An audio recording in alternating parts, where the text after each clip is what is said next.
blend in really nicely with my background.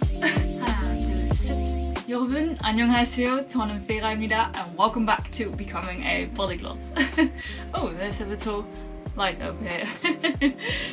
Welcome back to this new video for the Kacademy, the Korean Academy. And as you can see by the title, I'm going to discuss why I find the Korean language challenging as a Dutch native speaker who is learning Korean from English, not Dutch, and has a lot of languages stuck in her mind. I'm going to talk about different things, why I find it challenging, what I love about it, why I'm still learning Korean, and what I actually gained from learning Korean, because a lot of great and amazing opportunities came across my path whilst learning Korean, and I'd love to tell you about those as well, all from a Dutch native perspective. Yeah, so without further ado, let's get started. And if you want to see some specific things, then look at the timestamps down below and you can skip ahead through the video if you're curious about a specific item. Let's get started. Okay, so first of all, how did I learn Korean? How did I come across learning Korean? Because it all started off with Chinese, and you can see on my channel that I started learning Chinese 3 years ago. And someone mentioned to me, you know, Vera, you actually learn a language when you start listening to music. And I was like, yeah, no, Chinese is way too difficult. Why should I listen to the music? I can't even understand just a sentence, let alone an entire song. Okay, no, I looked it up and I found an amazing group called Wavy. Immediately became a fan, like literally became a fan of Wavy. But you know that little part on the side of your YouTube For You page and you see recommended for you, and that's where I saw BTS. And now 3 years later we are here filming this video, because that's how I discovered BTS, that's how I actually discovered K-pop, which led to K-dramas, which led to, hey, what is Korea like? So yeah, that's initially why I started learning Korean as well. What I mostly liked about the initials of learning Korean is that it has an alphabet. Korean has an alphabet. Okay, cool. Because my biggest challenge with Chinese was there is no alphabet. And Korean has an alphabet. So I thought, yes. However, I am solidly used to learning languages that has a Roman, a Latin alphabet, like my language, Dutch, and Korea hasn't. It has its own alphabet, Hangul, and that was the first hurdle to jump over, as I needed to learn the alphabet first before I could understand anything in this language. But anyhow, okay, I was relieved. Korean has an alphabet, Chinese doesn't. Let's just learn an alphabet. Okay, and Hangul actually worked out rather well. I took some classes 2 years ago. You can find it in this video. And learned the alphabet by heart. And I thought, yes! Now I know the alphabet. I know roughly how to pronounce it. I can read anything, but now I have to understand what it means. And that's where the struggle started. First of all, what I struggled with, or what I find challenging with learning Korean, especially as a Dutch native speaker, is the sentence order, the word order. It's it means literally the order which words are put into in a sentence. And to give you an example. Okay, let's take a look at the different sentence orders that I was talking about from Dutch, English and Korean. And let's take I study Korean today as an example sentence for these sentence orders. Okay, so I study Korean today. That is a, let's get a red color, subject, verb, object kind of sentence, and today is then a time. Today says when it's a time. Okay, let's look at Dutch. Ik studeer vandaag Koreaans. That's the same thing as I study Korean today. Ik studeer vandaag Koreaans. And if we check what does that then mean for the sentence order, That means subject, verb, time, object. However, the time, vandaag, could also be placed at the end of the sentence. That doesn't really matter. Okay, and then the Korean sentence. Sorry if I mispronounced it, but it is 나는 오늘 한국을 공부하다. And there, of course, we have a different kind of order. It is subject, time, object, verb. So that is not the same, especially the verb being at the end and time being at the front. And that's for me a major difference between Dutch, English, and then Korean, which I very much struggle with. Okay, so now you've seen that the word order is very different. And I also see that a lot of my pupils especially struggle with where to place time in a sentence. And with English, it comes to me more naturally. But now with learning Korean, I suddenly understand how they are feeling when learning English. Because I don't know where to put anything. But okay, that's something you can learn. And yeah, if you read a lot, that is definitely doable. I mean, by all means. What I always establish for myself is in which language I'm going to learn my target language. And for Korean I chose English, also because most of the sources out there are in English to Korean or the other way around, and not Dutch to Korean. And if there are any sources out there, they're very limited or very expensive. And yeah, that's why I chose to learn it from English. Nevertheless, that also means that I always have to translate things from Dutch to English to Korean and backwards. Always the same 3 steps, and this is somehow, it's a bit tiring. But I'm getting really used to it throughout the years to learn a language, my target language, from English, not Dutch. It's a question I get most often. But I feel really comfortable in the English language, almost as comfortable as in my native language, Dutch. And then for another thing which I find very challenging about the Korean language, also about the Dutch language, or any language in general, and that's conjugations. And when you roughly understand what a word means, but then all these kind of suffixes, prefixes, anything, conjugations, is just... I'm a horrible person at understanding logic, and therefore I find it really difficult to learn grammar and study grammar.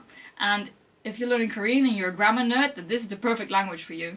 Because I've heard that Hangul actually is an alphabetic system that makes the most sense in the world. Like linguists researched that, and I wouldn't say I agree, but that's maybe because I don't understand the logic just yet. I mean, it's also not really, I find it, a good logic to the Dutch language. It's not as complicated as German, I would say, Dutch, but we have a lot of grammatical spelling rules that I don't even understand by heart till this day. Like, I had to write my thesis in Dutch, not in English, which was very weird because I study English. Anyhow, I got my thesis back with like a lot of spelling mistakes. I'm like, oh no, it's my native language, but I'm better at academic writing in English rather than Dutch. Okay, anyhow, conjugations is not my forte. And that made it for me even harder to understand a sentence, because somehow it felt like every sentence was completely different when just a conjugation was added. Maybe that's also because I was still getting used to the alphabet, Hangul. So I was really just deciphering what every word was pronounced by, before I could really learn what the conjugations meant and then in what kind of tense this was written. So that's something I still struggle with till this day. That is also why I decided to buy this book. It's a new book that I bought. It's Korean Q&A Sentence Patterns by Talk to Me in Korean.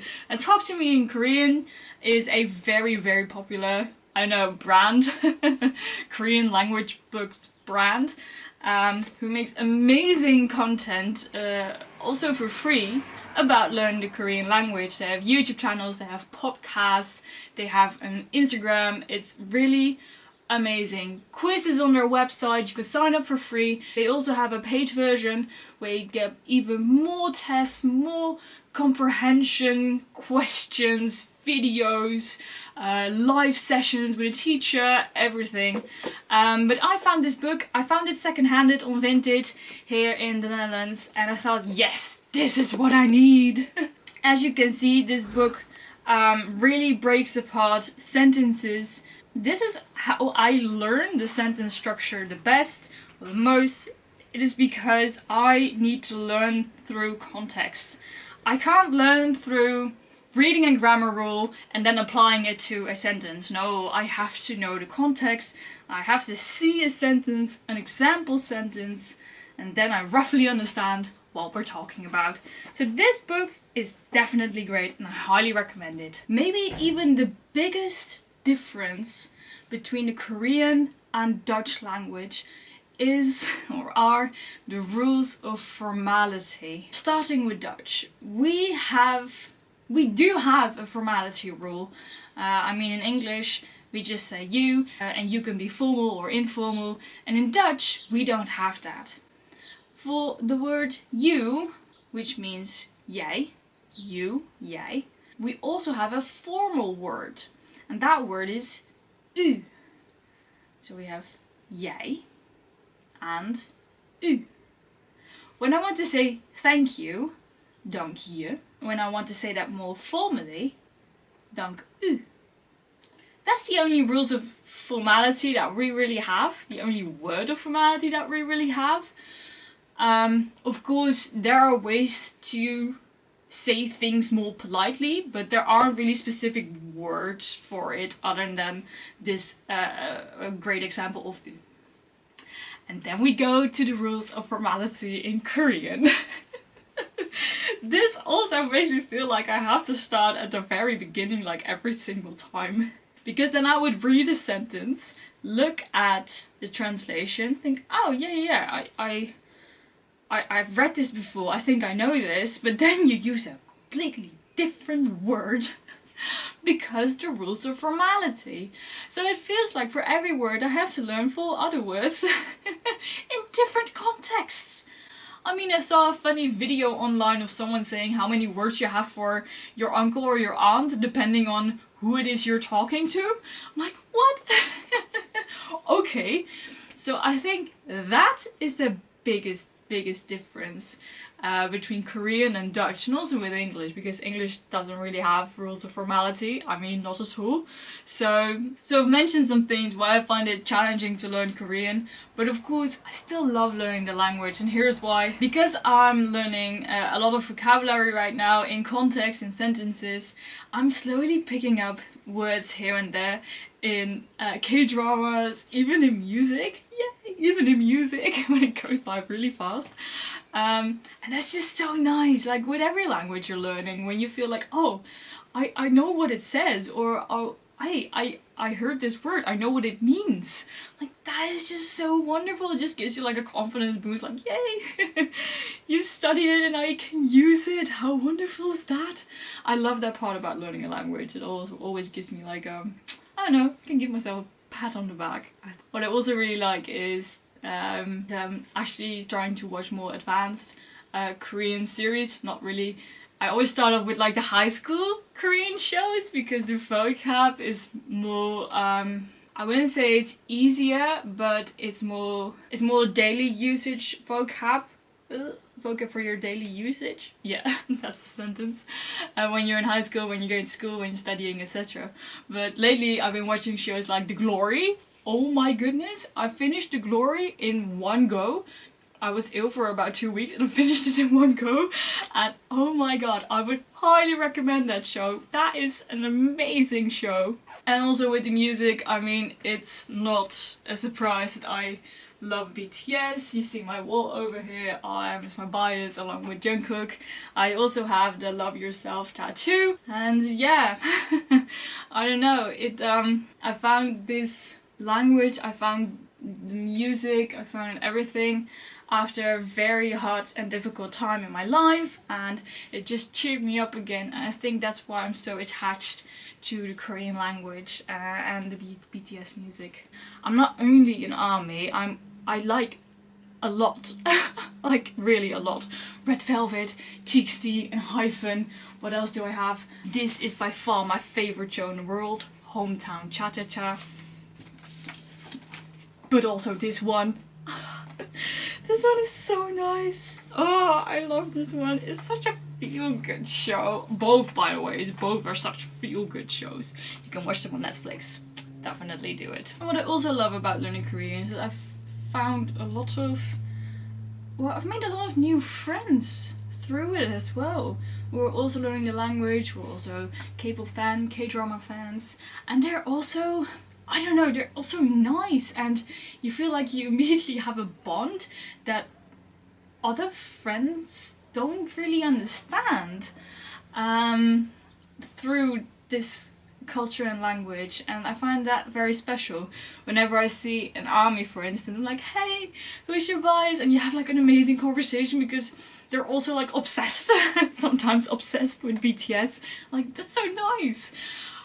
Yeah, it's just a real nice community, and I really like and enjoy being here. I've not only gained a lot of friends through learning Korean, also some great opportunities. If you've seen this video, then you know that I worked for the Korean embassy. That was only for a short term because they were experimenting with different programs, and I created the social media content for the embassy here in the Netherlands, and I made some of their Instagram posts, so definitely check those out. All the way at the end of the slide you'll see my name, and then you know if I created it or not. After having done that, I received a certificate of completion signed by the Embassy of the Republic of Korea in The Hague. The Hague, Den Haag, is a city here in the Netherlands. Never can pronounce that. Also in Korean with a nice stamp on it, and yeah, I'm just so thrilled that I've got this. It also says, this is to certify that Vera has completed the 4th Digital Public Diplomacy Supporters Program offered by the Embassy of the Republic of Korea to the Kingdom of the Netherlands. I mean, how exciting is that? So I'm keeping this very, very safe. Another thing, obviously, is that I'm now making content for the kacademy, the Korean Academy, to create more videos and content about Korea, obviously, and spread more awareness about this amazing culture through my language YouTube videos. And I want to end with it. I've been to some amazing Korean events as well, hosted by the embassy in Holland, such as the Korean Culture Festival. Here you see a vlog. Which also led to my employment at the embassy, which was amazing. Some great doors opened all of a sudden when I started learning Korean, and it's been so nice and such a wonderful journey. I am definitely not going to give up. If you thought throughout this video, oh, Vera thinks it's all too difficult, maybe you should stop. No, it's not the case. Just wanted to explain that I don't think it's a cup of tea. I mean, like a lot of people on my Instagram page, and it feels like they come across as, oh well, Korean is really easy, I've learned it in a year, now I'm fluent, I have topic 2, and I'm like, what? I have no idea what they're talking about or how they come to obtain this level, because no. Obviously I'm not studying the language like in school or in university, so that doesn't help either. Maybe if I had a real teacher and I would study it every week, it would be much easier. Obviously I don't, but I still love the language, I still like learning it. Especially because I can recognize some things here and there, and I just feel proud. If you want to see a video of more Korean resources, definitely let me know, because I bought some new books, and I would also like to just explain what the Learn Korean with BTS books are all about, as I got a lot of questions on my reel on Instagram about it, so I will definitely include that in the video. And if you would like to see anything else, definitely let me know in the comments. So subscribe, like, and leave a comment down below. Then I would hope to see you very soon. Okay, bye bye!